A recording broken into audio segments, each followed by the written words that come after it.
Well, good morning.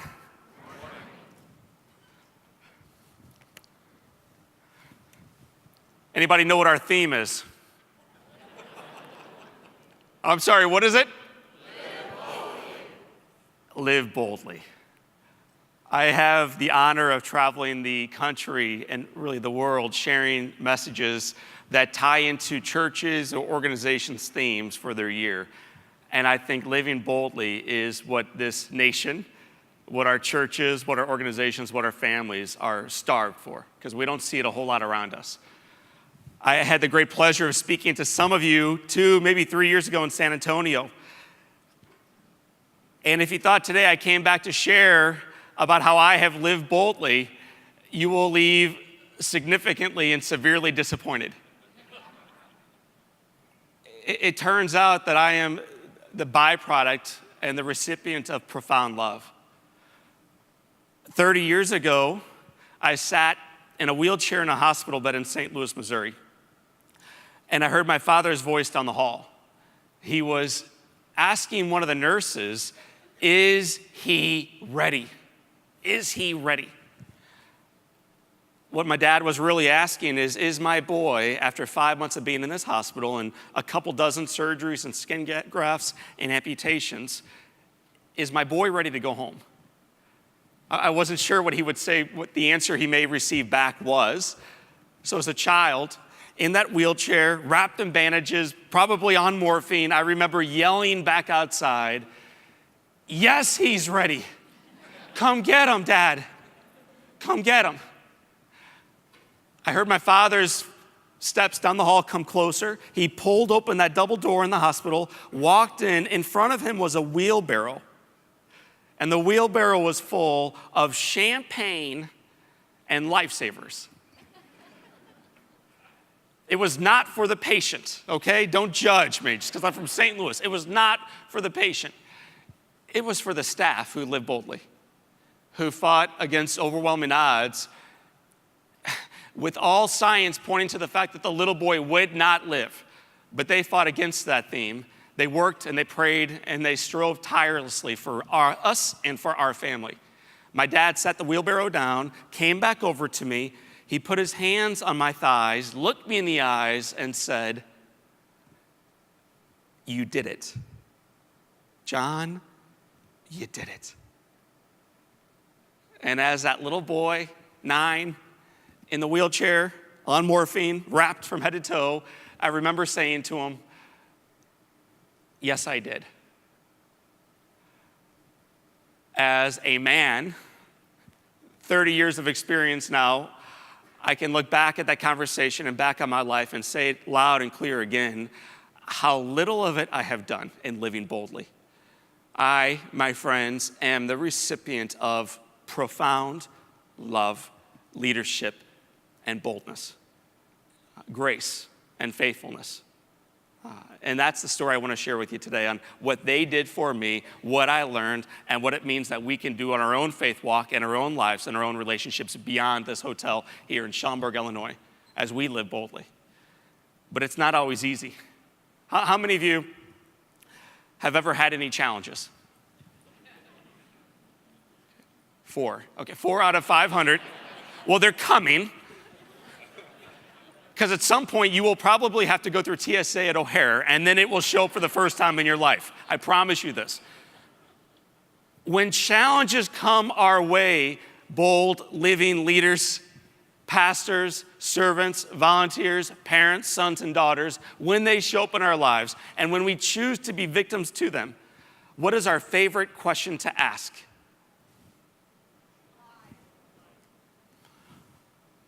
Why me? As we stretch toward the noon finish line and we move toward our theme and our calling to live boldly, I'd like to give you 3 questions to stop asking. No more why me. No more why me. Not here. Not when you're surrounded by these friends. Not when you're covered over with this grace. So no more why me.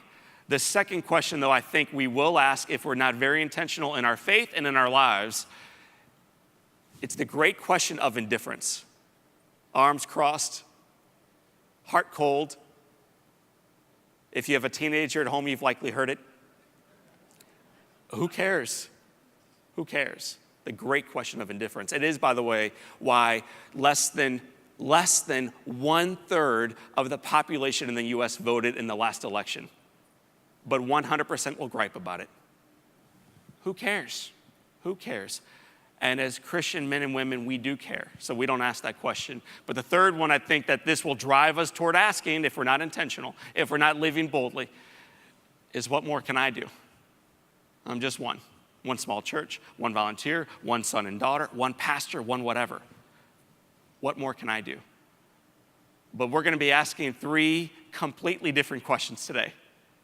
Questions that I know will breathe life and possibility into your work, into your faith journey, into your churches, into this country, and beyond. So if you're taking notes at home, and I hope you are, consider writing these ones down. The first question to ask, and I encourage you to ask it every morning. When the alarm clock pops and you wake up, hit your knees, grab your heart, grab a journal if you have it in front of you, and ask this question. Why me? Why am I so blessed? Why am I so lucky? Why do we have the promise of salvation? Why do we get to live in the freest country in the history of the world? Why do we have eyes to see that rising sun, ears to hear the singing birds, the opportunity to do even better today than we did yesterday, coffee behind us, hot and fresh fruit? You kidding? We're blessed. We know it. We choose to act like it, which allows us to pop out of bed and ask the second best question,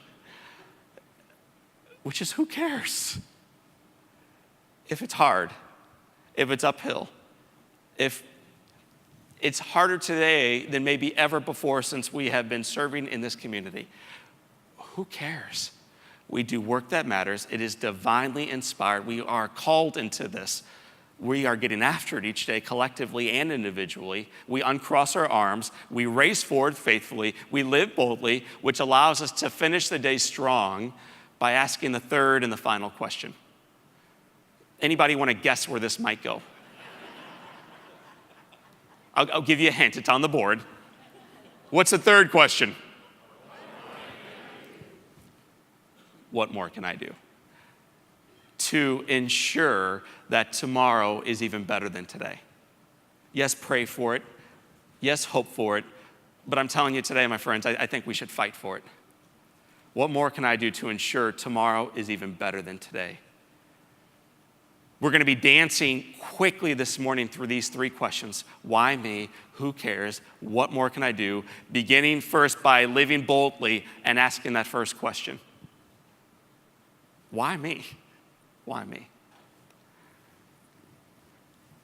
I am blessed to be the son of the man I'm pictured with up there.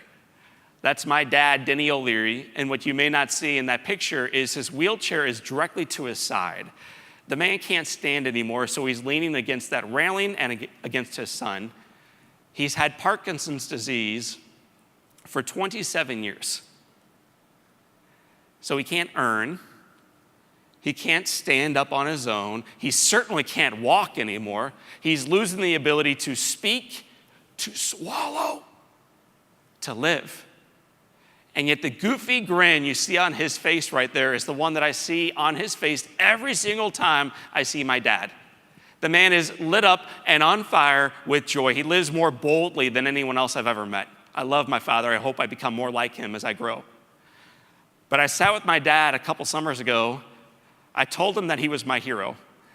And I asked him how he can stay so optimistic and faithful in the spite of such pain and struggle.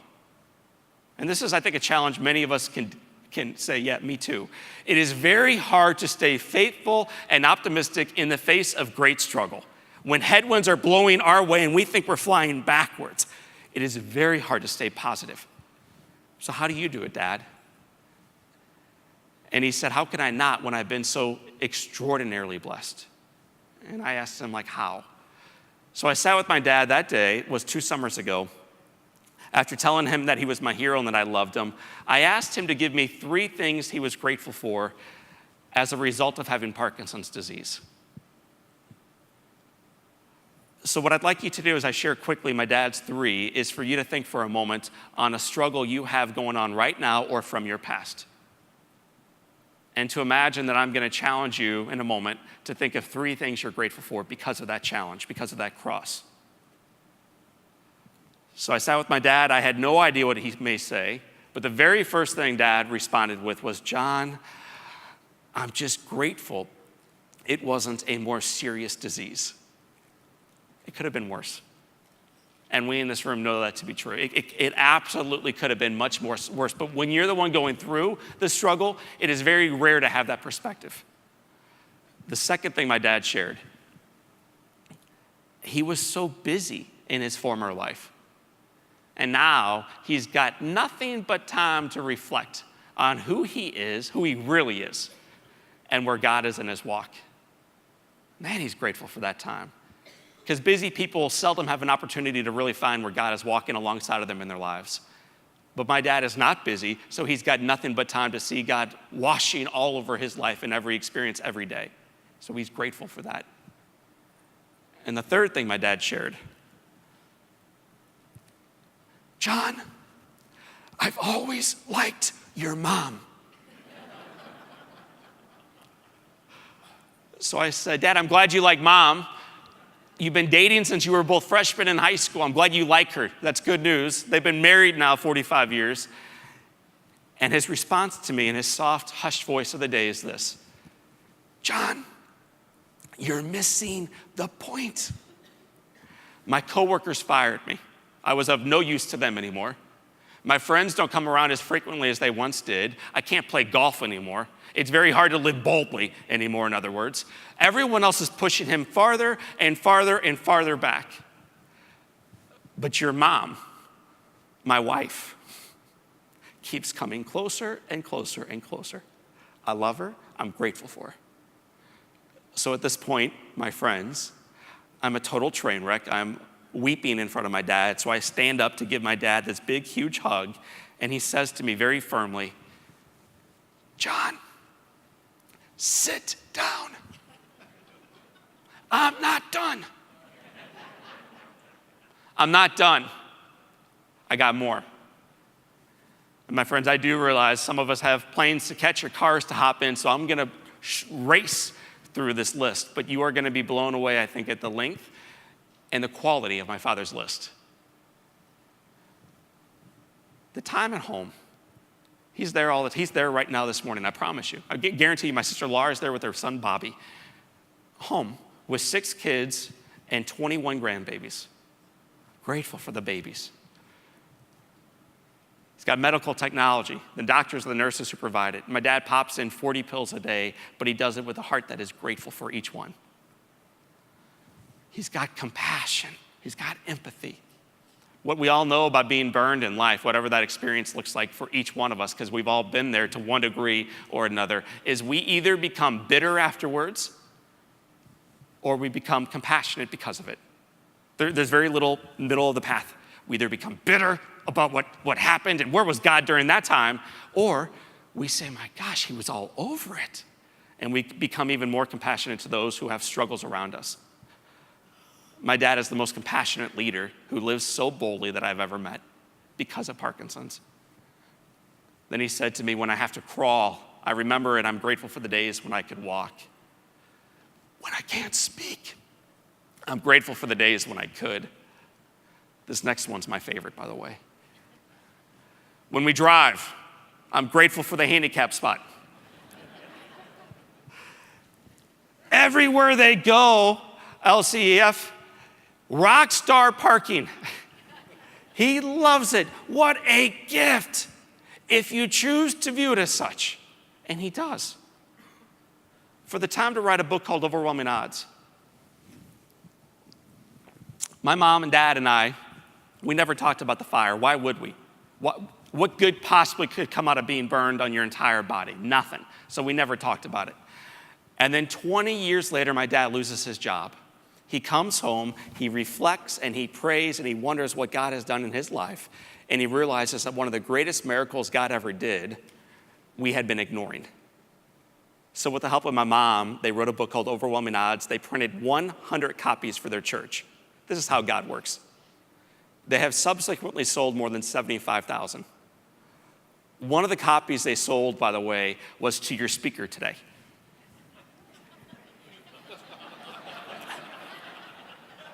My mom and dad are shrewd, if nothing else, okay? You should put them on one of your finance committees. They will turn this baby around, man. Live boldly, but pay up for it. I read the book, my life changed, and I realized these, I hope you can see them nice and clear today. These broken down, ugly hands and scars were evidence of grace. The scars, yes, indeed, were there, but they were there because the wounds have been healed. And it changed my life, which is when I started to change the way I walked in life. It even changed what I did. I started speaking. I've been speaking for the last 9 years. And in that time, we have been in 49 states, 16 countries, changing, or at least hoping to elevate people in the way they go about their faith life, their relationships, their work. The reason we've done this, though, is because my dad got Parkinson's disease. God refuses to waste anything, including your life, including your struggles, including your Sunday morning. He's going to use it all for his purposes, but I think our openness must be, yes, I'm open to using whatever talent you've given me. I may only have one, but I'm going to double it. 5, I'm going to double it. Let's go. I'm going to live boldly, starting right now. That's what my mom and dad have taught me. I'm grateful for that book. I'm grateful for what my dad has taught me. He's got 2 more on the list, so hang with me, and then you'll make your own list. My dad said he was grateful for the ability to see, hear, learn, laugh, love, and live, and the ability to do each of those each day, because you need to do those things if you're going to live boldly. And finally, and this one actually is my favorite, for being healed, even if not cured. Dad, I thought they were the same word, man. No, John. The way my dad described it was this: I will likely die of Parkinson's disease, John, but each day I wake up so grateful that God has healed me of it. I know why he's doing this. I know what he's using this for, and I know in the end, all things will be made new. I know salvation's coming, and I'm grateful for it.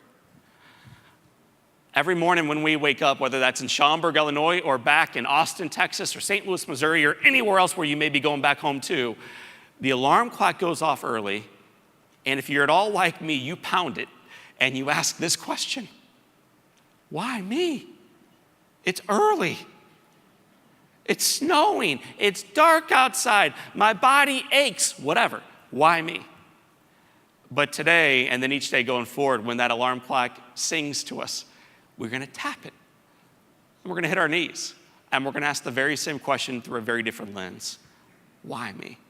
Why am I so fortunate? Why am I so blessed? Why do I get to still be in the game? Why me? My friends, if I talk at you for 45 minutes, after all that you've been experiencing and learning and poured into you over the last few days, I will rock all 500 or so of you to sleep. But when this story jumps off of the screens and back into your life, it will wake you up. And that's what I'd like to see happen right now. So put away the coffee for a moment. On the tables in front of you, I believe, are envelopes, and maybe somewhere around the envelopes are a piece of paper. If you see any paper to take any notes, I'd like you to take notes right now on this question, which is, why me? So with your heart now open to what he is doing in your life as you choose to live boldly from November 20th going forward, I'd like you to write in big letters, ought to be about 5 letters, why me? And then on a piece of paper, answer it with this question: as I choose to live boldly, I am grateful for. As I choose to live boldly, I am grateful for. 60 seconds, please, to make your list. Longest list will win today.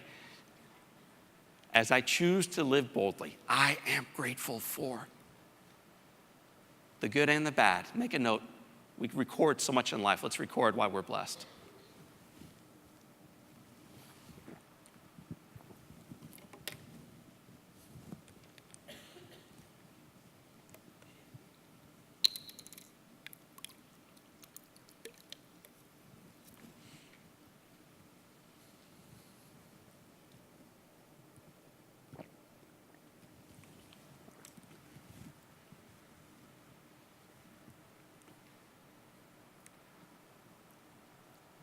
30 seconds.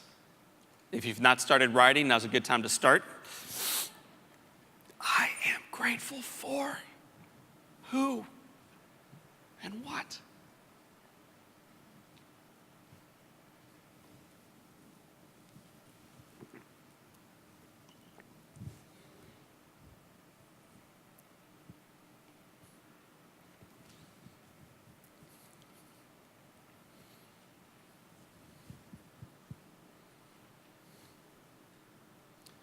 Ten seconds.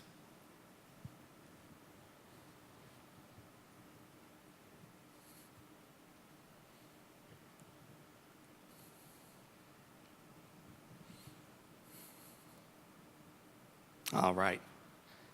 Pens down. Which, by the way, was my least favorite quote in high school. Rich. Pens down.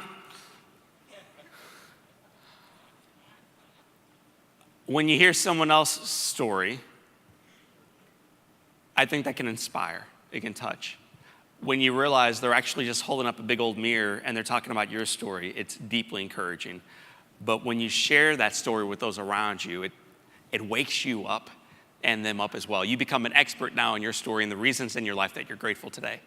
So as we live boldly, one of the things I think we need as we live boldly is to speak boldly. Oftentimes we Christians do a lousy job of that, actually.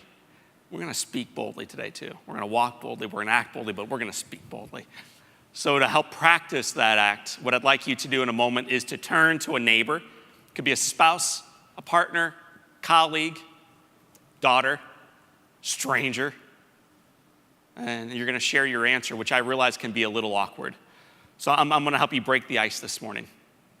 I realize that not everybody's had a couple Bloody Marys already. I may be the only one. I don't know. Don't judge. Whatever I say, just repeat after me, okay? Hi. No, with a little more pizzazz, a little more gumption, a little more boldness. Here we go. Hi. This is awkward for me too. You look at me when I'm talking to you.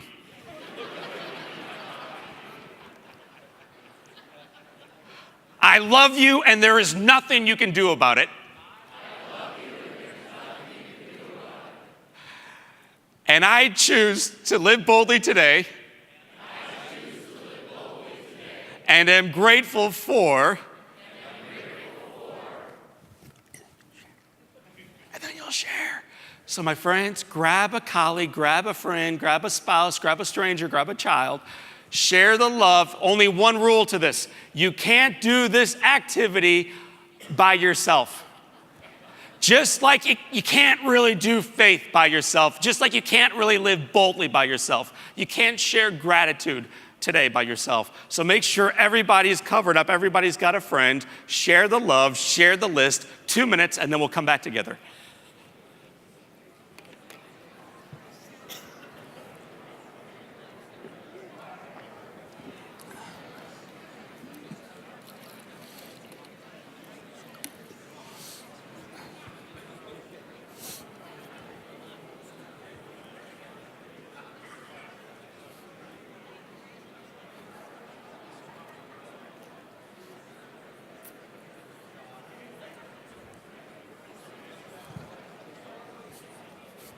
How are you? I'm great. How are you? What time is it? It is 10:43. 10:43. Okay, thank you.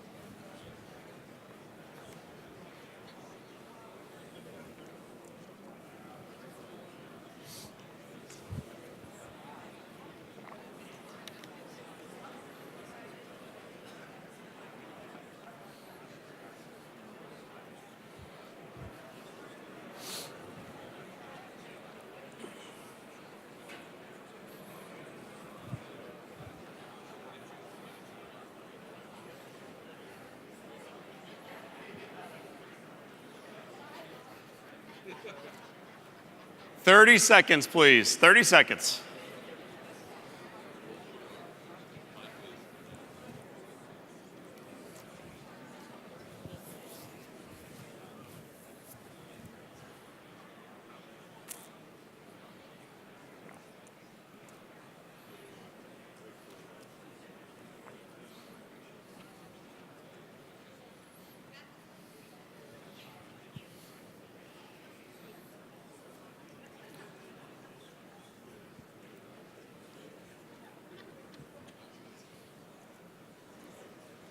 All right, my friends, LCEF leaders, living boldly with grateful hearts.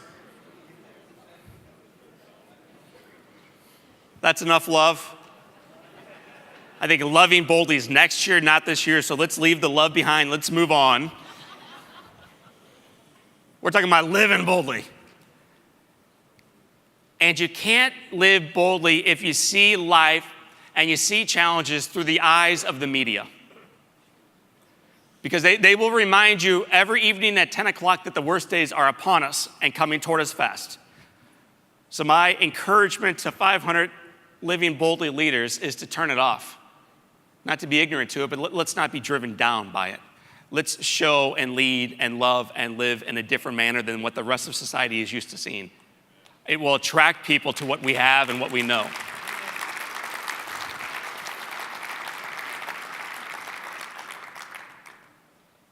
And let's take the second step by asking the second question, which is not about why me, although we are grateful now. It's about uncrossing our arms and boldly getting out of bed and boldly stepping forward into life. So we ask the question, who cares if it's unpopular? Who cares if it's uphill? It's worthy. It's been going on for about 2,000 years and we know how the story ends. So who cares? Let's roll. Let's go. San Antonio, 3 years ago, I had the opportunity of sharing a bit of the experience that has brought me to where I am right now in my life and in my physical life. Part of it hangs around playing with fire and gasoline as a child. The resulting explosion in that garage split the can of gasoline in two. It was 5 gallons. It picked up the 9-year-old little boy, and it launched me 20 feet against the far side of the garage. Change my world forever. One moment, you look up here on the screen, I'm a happy and healthy, and I'd like to zoom in for the ladies and gentlemen who got here early and you're in the far back.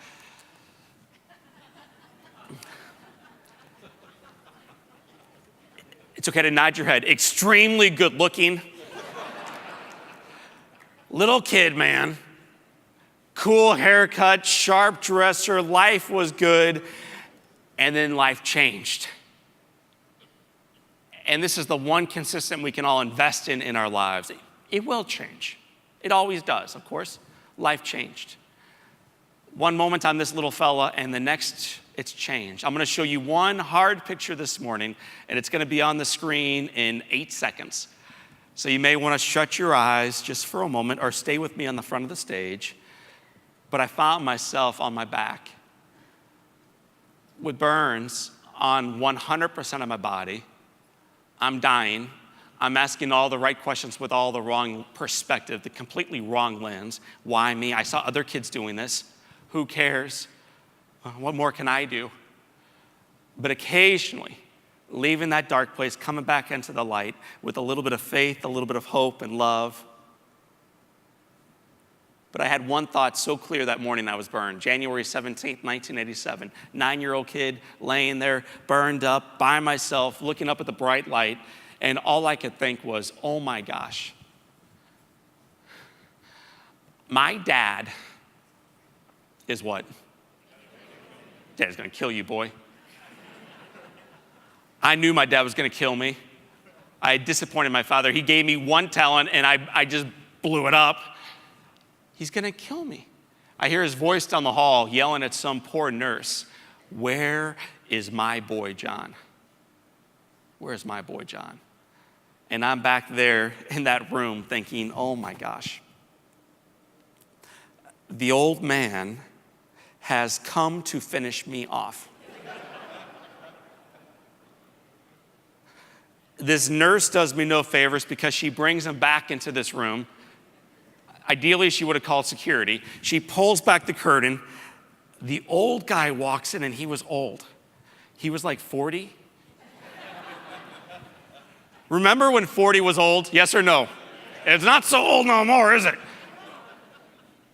Because age, it turns out, is all about perspective. And so are challenges that we face today as a country. So are the challenges I think sometimes we face individually. It is so perspective-based. The beauty of tragedy is it comes hand in hand with something called perspective always. Tragedy, perspective, boom. My dad comes in with both. He pulls back this curtain, walks over to me, points down, and says very firmly to me, John, look at me when I'm talking to you. And then he says, I have never been so proud of anybody in my entire life. And my little buddy, today, this morning, I am just so proud to be your dad. And then he says, I love you. I love you. I love you. As a child, hearing these words, feeling that love, I remember crossing my arms and thinking, oh my gosh, nobody told my dad what happened. He doesn't know I've squandered the inheritance. Okay, this should sound an awful lot like the parable of the prodigal son. I realize we're going through a different one this weekend, but this is a living example of that parable, of a man living boldly, greeting a dying son and saying, forget about all that. I love you. There's nothing you can do about it. It is grace. It is grace. And I wasn't fully ready for it, but I'm telling you, after I received it, it changed me. What we knew, though, on day one, my friends, is we can't do this by ourselves. You're not that good, and you're not that strong, and you're not that bright. We need the community. We need the community. We need the church. And that's what we were about to experience as a community. Everybody showing up, everybody carrying their weight, everybody doing one thing a little bit better today than they did yesterday. One of the examples that showed up in my life back then were volunteers coming, servants showing up. This gentleman up there, he's a 26-year-old Canadian-born hockey player named Gino Cavallini. Gino came in again and again and again, but on one of the visits he came in and he could see that I was very discouraged. I'd been on my belly for 3 weeks. They had me tied down to the bed, so I'm looking down. They cut a hole in the bed so I can see the tile floor. Awesome. So Gino walks in, he gets down on his knees because he's humble, looks up through that little hole in the bed, and he says to me, how you doing, superstar? So I say back to him, awesome. LCEF, am I awesome, yes or no? Yes. Was I awesome back then? Was I feeling awesome back then, yes or no? No, man. You're in pain. You're on your own. You want your life back. You weren't expecting these challenges. This was not what you learned about on Sunday school. Why me? Who cares? I'm far from awesome. I'm lying to you right now, Gino. But all I say to him is awesome. And yet what he knew is oftentimes when people speak, it's not about what they say, but how they say it. Or what they don't say. My friend Gino stays on his knees. He looks up and he says to me, tell you what, superstar, in tonight's game, I'm going to do something cool for you. I'm going to score you a goal. Is it easy to score goals in hockey? Okay. Like in particular, if you play for the St. Louis Blues, okay? It's just one of those deals. He's not a goal scorer. He's a tough guy. He's not going to score. I know it. He should know it.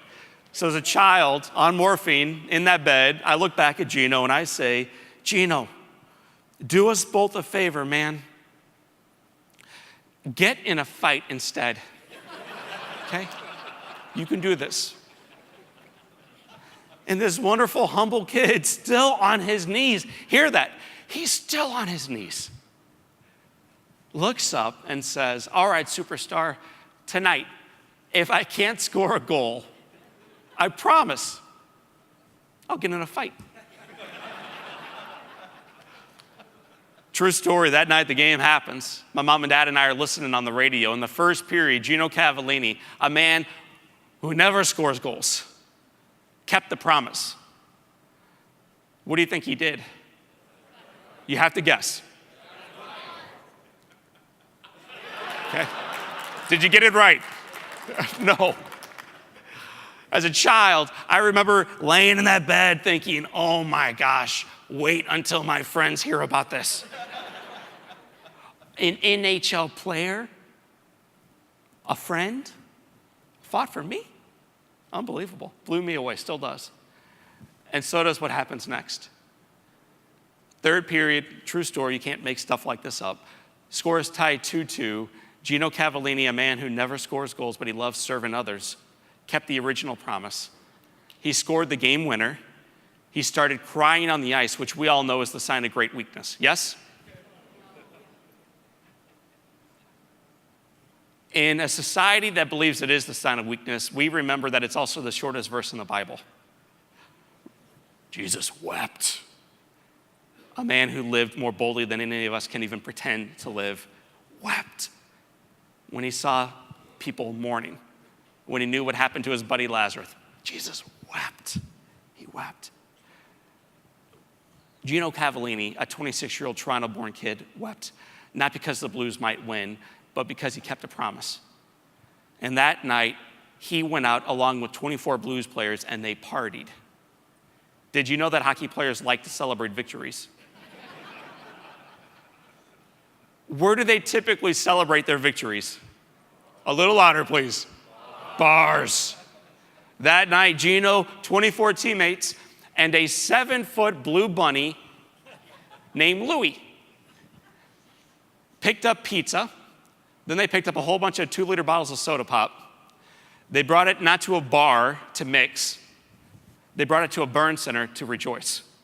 They took elevator rides up to the 4th floor. They scrubbed up, they gowned up, they came in, and they partied with a 9-year-old boy laying on his belly named John O'Leary until 2:30 in the morning. Visiting hours end at 9. The last man in the room was Gino. On his knees, still, looks up and he says, how you doing now, superstar? What do you think my answer back was?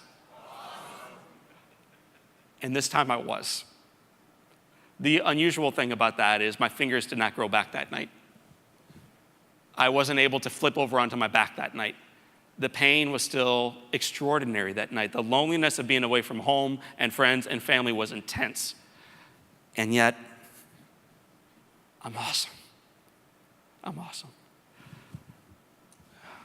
Gino helped save and change my life by asking the question, who cares? And I never even thanked him for it. One of my weaknesses is I'm an ungrateful guy oftentimes. I'm not fully aware of all the blessings I've received. And I never thanked Gino for it. 30 years went by without me thanking Gino Cavallini for it. And then on a flight from Los Angeles back to my home in St. Louis, Missouri, I sat next to a guy who knew Gino's brother, Paul. So through God's orchestration, because I don't believe in coincidences in life, none of you are here by chance this morning, I hope you know. I have Gino's number. Have you ever had the number for someone and you're like, should I call her? Should I call him? I wasn't sure. I'm not that bold. I'm trying each day to live a little bit more boldly today than I did yesterday. So I kind of took the middle road. I took the gray path. After 30 years of not talking to Gino, I texted him. Some of you are like, there's no way this is a true story. Okay, here's a screen grab, okay? Yes, it is a true story. Here's what it says. Gino, it's John O'Leary, the burned up 9-year-old kid you visited 30 years ago in a hospital bed in St. Louis. Man, I'm doing great today. I hope you are too. I've been traveling around the world sharing my story the last few years. You, Gino, are certainly a big part of it. Let's find some time and grab coffee sometime in the next few weeks. I'll be looking forward to it. Shoot me some dates. I send this text. I don't even know where the guy lives. Does anyone see a potential problem brewing right now? What if he texts back, perfect, Tuesday works, I'm in Winnipeg.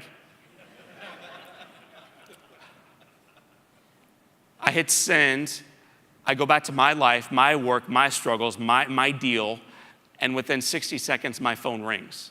He knows how to have a conversation. He calls me, and we spend the next 90 minutes talking about life. Near the end of the call, we send pictures of our families back and forth. My wife, my babies, wife, his too. And then he sends me a picture of him from yesterday. Would you like to see a picture of Gino Cavallini from basically today, yes or no? Here he is. I'm just going to kind of call it what everybody else is thinking. Gino is a bad man, okay? And he's my friend. So don't mess with me, okay? One other thing I think you noticed, Gino's bald. Well, why does that matter? That's rude. Because details matter in life. They may not talk about it in debates. They might not talk about it in church boardrooms. They may not talk about it in bedrooms. But details matter. The little details of life that we just kind of gloss over frequently because we're so busy. It all matters. And even the reason why he's bald matters, because this is a beautiful story. The day before Gino and I reconnected, he received a phone call from a friend of his, a next door neighbor whose wife had just been diagnosed with breast cancer. The man on the other line was weeping. So when the call finally ended, Gino pushed the chair back, thought about it, prayed about it, and then decided to uncross his arms about it. He left work. In other words, he left his life. He goes to a barber shop, sits in the chair, and tells the gal to cut everything off. He's Italian. He's got hair coming out of hair, okay? Shave it all off, lady. She shaves it all off. He leaves the chair, leaves the barbershop, goes to a florist, goes in, gets some flowers, comes back to his car, and then he starts driving toward his house, which is the easier play. But instead of going there, he goes past his house to his neighbor's house. You want to live boldly? Keep listening. Goes to the door, rings the bell, she answers, he's there, he's bald, hands her flowers, and says the words, "We're doing this together." Which in a faith community where not a whole lot of us are used to hearing those words or seeing them exemplified can be transformative. We're doing this thing together. LCEF, family, church, kids, school, country, world. We're doing this together. Let's roll. Gino, for me, is a great example of a man who continues still to live boldly in his faith, in his family, in his community service, in his haircuts. And that is our calling. So question number 2, and we're going to race through question number 3 here in a moment, but question number 2 is, who cares if it's hard? If I'm doing more with less? If we're struggling with numbers? Who cares? We feel divinely ordained to be here today, to make a difference, to invest in communities, to share the gospel, to grow the church. So who cares if it's hard? Let's go. Let's figure out a way. Let's do this together. Question number 2, what I'd like you to do is to grab a pen, open up your heart if it's not currently opened, and get ready to answer that question. But before you do, I want to give you my answer to it. Mine's my mom. Yes, Gino. Yes, Dad, a whole lot of other people, but my mom was one of the great examples of my life. The day I came home from the hospital was a Saturday. On Tuesday, the doorbell rang at our house, and it was our piano teacher. Her name is Mrs. Bartello. I remember laughing because I knew all of my brothers, 1 brother, 4 sisters, would have to take piano class that day, but I would not. There was one good thing that resulted from me being burned to my entire body. No more piano class. Thank you, Lord. It's not exactly the way I was hoping you would answer that prayer, but it worked, I guess. All 5 O'Learys go through piano class with Mrs. Bartello, and I hear my mother's footsteps. She comes into the kitchen where I am. She unhooks the brakes. She starts moving me from the kitchen through the family room and into the living room. The whole way I keep looking over my shoulder saying, "Where are you taking me, Mom? Where are we going?" She sits me down next to a piano and next to a gal named Mrs. Bartello. I'm in a wheelchair. My left hand is tied down at my side. I just had a skin graft. My right hand is in a boxing glove. I just had amputations. And I'm about to take my first piano class. The first of 5 years that would follow afterwards. If you ever come to my home in St. Louis, you will find a piano in our house, and you will find kids that are forced to take piano class there too. My mom lives so boldly. Her faith, her parenting, her leadership, her life. That is our calling, Christians. we are called to live boldly, but one way we can do this is to shine the light on people from our past who live boldly. So I want to play for you my mom's favorite song. This is to honor one person in my life that encouraged me to live more boldly.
It's a song we heard a moment ago played down there and sung down there by two gifted musicians. I don't claim to be one. But I know God has given me a song and has challenged me with one talent on the piano to double it. I got one, I know it. Play 2 chords at a time, tops. John, you double this, man. That's been my challenge. He gave you several talents too. And our expectation as children of the kingdom is to take what he has given and to give back to him multiples of what he gave to us. So one way, again, we can do this is to celebrate those around us who exemplify it. This time, rather than sharing with the lady or gentleman next to you, the boy or girl, the partner, friend, spouse, what I'd like you to do is just to write it down on a piece of paper. Who is that one person? A pastor, a mother, a father, a hockey player, a spouse, a child, daughter. One person who encouraged you to live boldly. Write down her name. Write down his name. 15 seconds, please.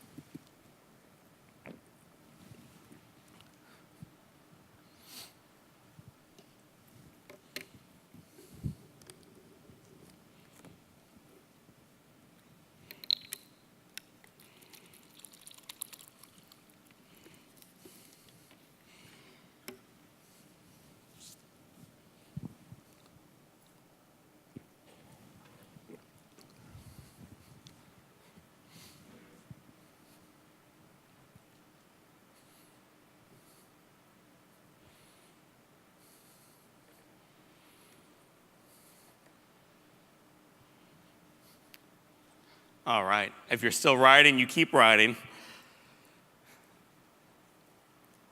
But how cool to know that O'Leary's not the only one that could grab the microphone today and share this story. We all have a story. It's just frequently not the one we're telling the world. Part of living boldly, though, is proclaiming proudly and loudly our truth. Men and women who've shown up, why we believe what we believe, what's possible in life going forward. And then ultimately, to walk the walk, to move forward courageously. So I think, and I'd encourage you to believe this with me, one of the best ways we can do even better today than we did yesterday, and better tomorrow than we did today, is to nightly and faithfully journal and pray over this question on the screen. So if you've not yet written down anything, now's a great time to begin. I'd like you to write down the words, what more can I do? What more can I do?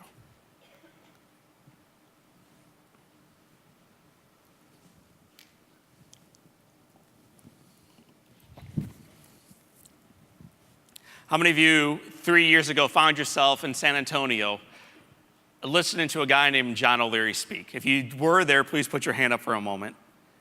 Awesome. It is wonderful to be back with you.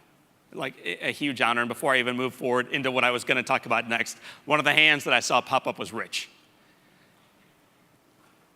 I have learned right before I took the stage that my friend, our fearless, bold leader, won't be presiding over this event next year. I'm honored and humbled to consider him a friend and a mentor. And what I want to do on behalf of all of you, and maybe you've already done this, is to recognize how he has lived boldly in front of each of us. So would you all give him, along with me, a big hand?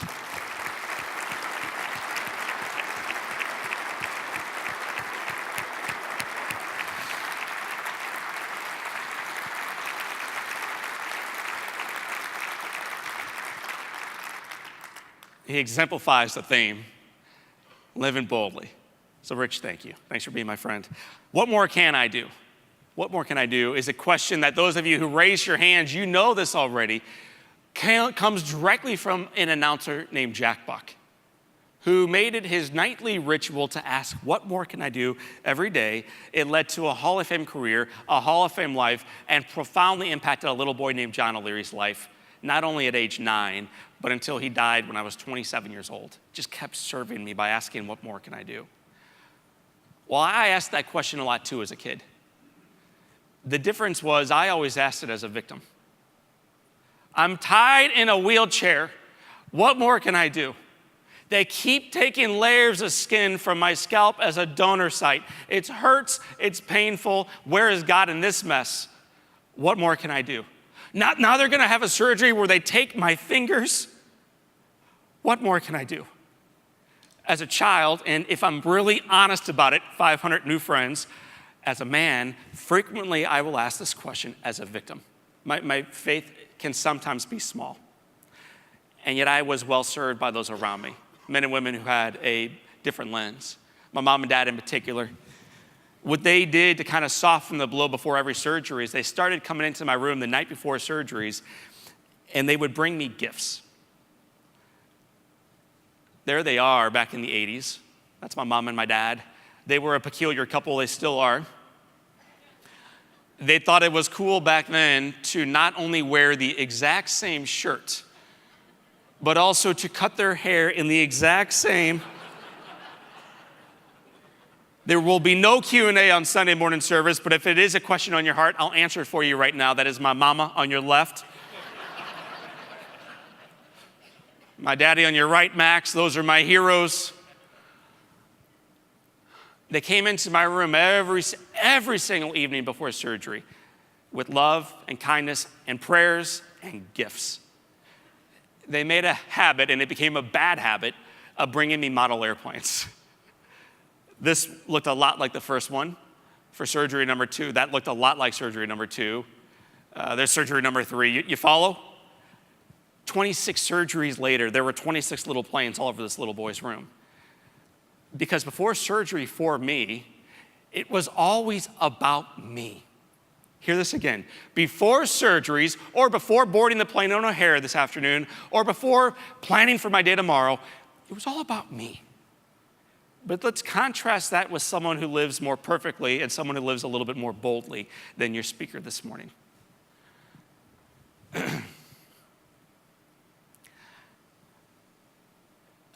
The author of life came into our midst 2,000 years ago. And if that's never fully blown you away as we move through Thanksgiving season and into Christmas, just sit on it for a little bit. The author of your life, the author of the universe, the one who's spoken, it all shows up, came into our life 2,000 years ago as a baby and lived what seemed to be a very ordinary life. And then becomes and begins what seems to be at first a very ordinary mission of just loving people well, of living boldly, of loving boldly, of meeting us in our own experiences at the well of life, with our brokenness and our sinfulness and our stupidity and our mistakes and everything else we have going on, including our beauty and our perfection and our zest. He meets us there, right where we are. Spends about 3 years there with us. And then the night before the greatest experience in adversity, tragedy, and then triumph of his life, what's he thinking about? Because before surgeries that were pretty much guaranteed to make me even a little bit better, I'm thinking about me. I want to get better. I want to go home. So what's Jesus thinking about the day before he dies?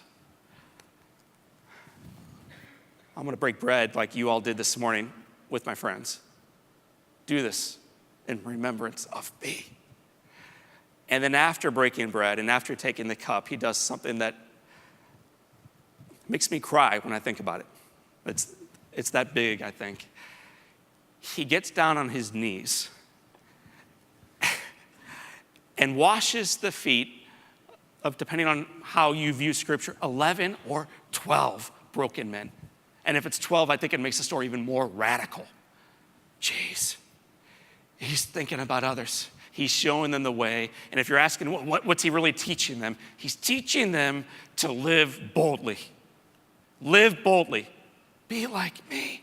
Serve, teach, heal, love, die, so that you may live. The whole time he's going through the agony, he's thinking about others. He's thinking about you sitting here today, November 20th, in this chair, because he knows where it goes. Yes, through struggle. Yes, through sorrow. Yes, through adversity. But ultimately toward redemption, through grace, through faithfulness, back home to the one who spoke into our lives in the first place, one that spoke and the word leapt into existence. That's awesome. This question, when I spoke to you 3 years ago, was from Jack Buck. It was about doing a little bit more activity, taking a little bit more example of what we can do through our lives, inventory of what is possible. And the question hasn't changed.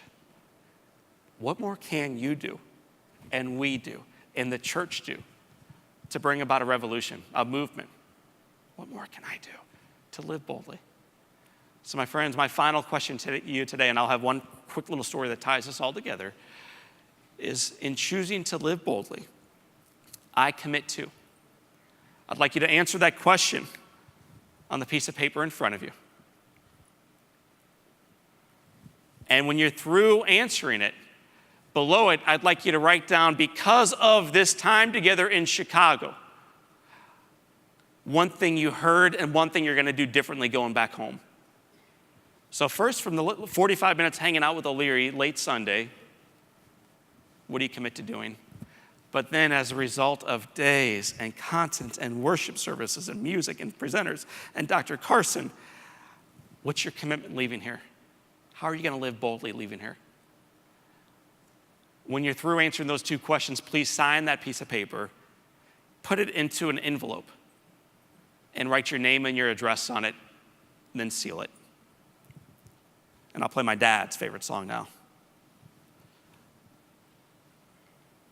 So when you're through, please tuck it into an envelope with your signature on it, and then write your name and your address.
When you're finished, please just put your envelope in the middle of the table and we'll figure out a beautiful process at the end of our morning to collect all those.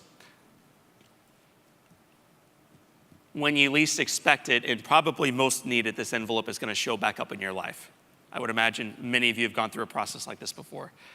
Right on time, reminding you of the commitment to live boldly today and the impact of doing exactly what you wrote down. As we begin to wrap up, and I think Max is about to take the stage, I want to just bring your attention to a couple things. Number one is this. I learned several months ago about a little girl, young lady now, who was burned in an apartment fire here in Chicago. She should not have lived, and not only has she lived, she has thrived. It's only been 7 months, but this gal is actually with us today. And if you don't mind recognizing Keely, she's in the first row sitting over here. Would you all give her a huge LCEF welcome?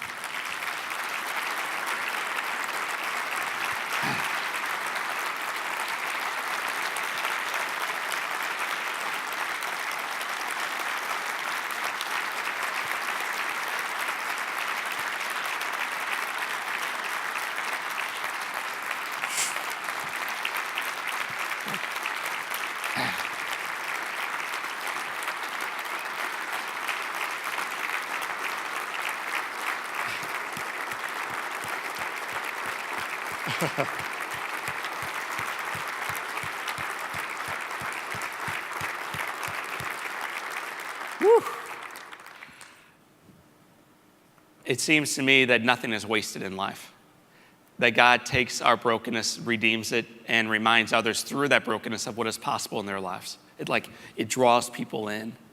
My mom and dad's book was a huge encouragement and inspiration to me to begin sharing the story. The story started very humbly. I began my speaking journey in front of 3 fourth-grade girls.